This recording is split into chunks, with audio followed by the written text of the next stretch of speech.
Ladies and gentlemen, welcome back to Data Dispatch. Hope you guys are all having at least a decent weekend after we've seen some extreme volatility and a lot of selling pressure, frankly, in a lot of the individual speculative, more AI names within the last week or two. One thing that kind of regained some optimism, and in Friday, what we saw for Palantir especially, it lost at $170 level of support. However, we see a massive reversal that pushes it back into its consolidation zone. I like to use Palantir as a barometer for kind of how is the whole AI trade going in terms of the whole psychology behind it. And on top of that, after the market, we see the announcement of a huge position that was opened in Google by Warren Buffett's Berkshire.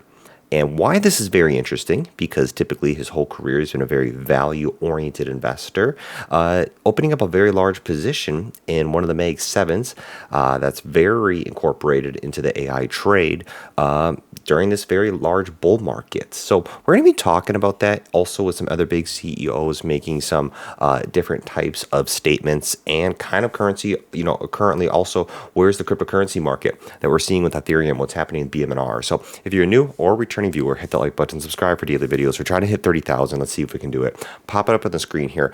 Palantir, like I talked about, bottom out here at 164 that we saw during kind of the open or even this intraday bottom that you could say, and all of a sudden it has a massive reversal. I mean, look at this green candle right here that pushes and launches Palantir up about 1% right here. This is what it's saying, from currently where it closed the previous day.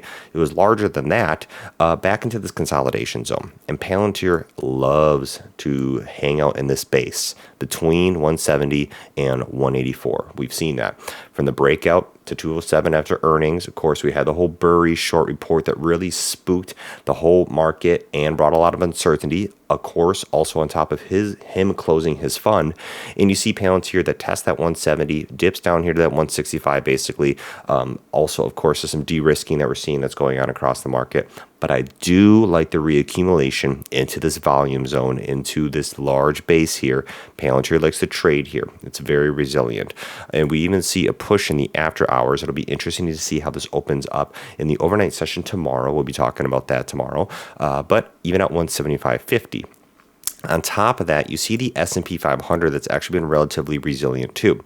We've seen a large sell-off in more of the speculative type names, but the S&P 500 only came down, basically consolidated at basically 0%, down 0.05%. But closing here at 67.34 is pretty bullish, I think. And NVDA had a lot of optimism that came back into there, up 1.7%. So where is the uncertainty that still lies? Of course, one of the big uncertainties that you're seeing was kind of the major sell-off that we saw, the big stocks like Oracle and things like that. However, during this risk-on type of risk-off environment that seems to be very volatile, one of the more uneasing things I think that's currently being priced into the market was the whole upcoming interest rate decision. What are we going to get for December? Right now, traders are pricing in at about a 50% chance of the central bank that's going to actually lower it by a quarter percentage point, 25 basis point. And previously, we saw this likelihood at 95.5% of a chance a month ago. And we saw that with some of the Fed kind of officials coming up saying, hey, they're more worried about inflation rather than the weakening labor market. You had, of course, the government that said, hey, we're not releasing the data for October. That also spooked because it's probably not the best data if they don't want to release it. I mean, come on here. All on top of the government shutdown that finally reopened, but we continue to see a large sell-off and especially in the cryptocurrency market. So those are the uncertainties that kind of still, the headwinds that still are hanging and lingering around.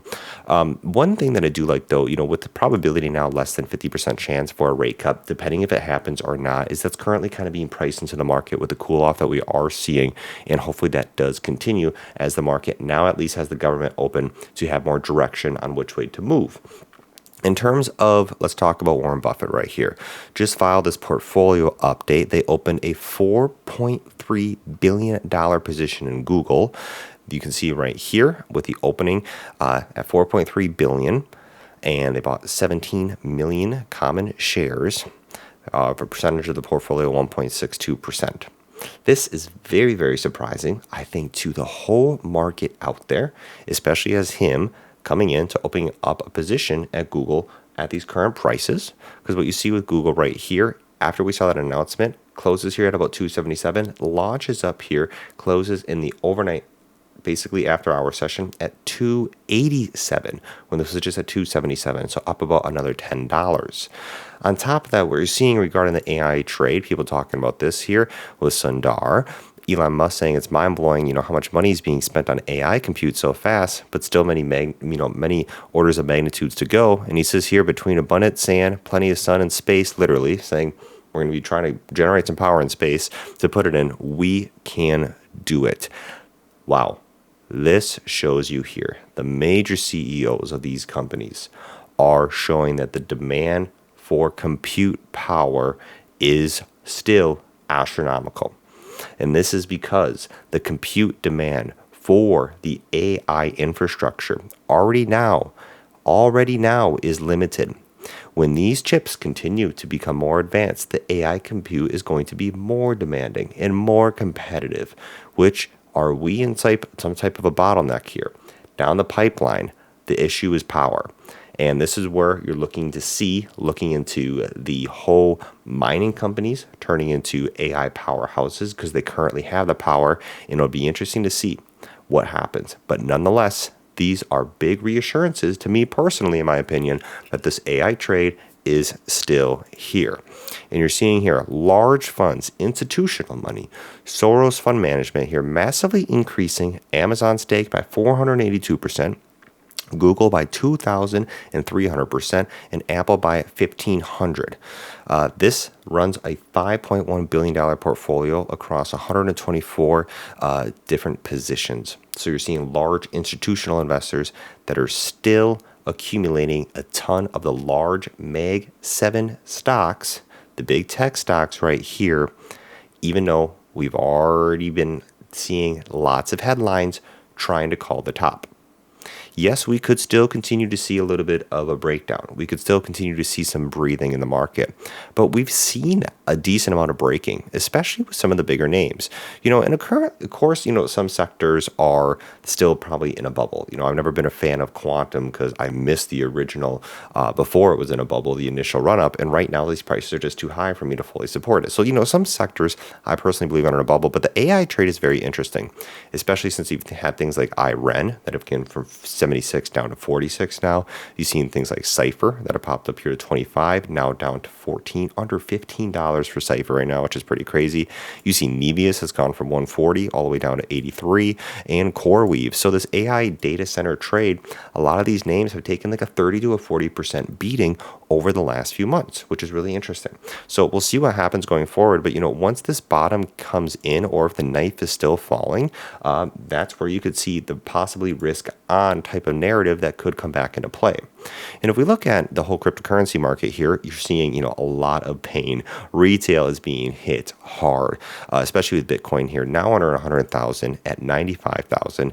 Thank someone that at least it is basing over the last 24 hours. At least it is basing at this 95, trying to hold a little bit of support here. We'll see what happens. Of course, this is going to further break down, but you see Ethereum hanging out right here at about 3,200 right now. BMNR, how's that look? Not the best at $35.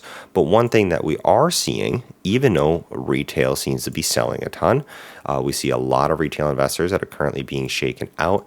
Institutions are doing the exact opposite, and institutions are loading up a ton, especially with BMNR, getting exposure to Ethereum, trying to hop on the whole narrative of Tom Lee, which I'm still bullish on personally.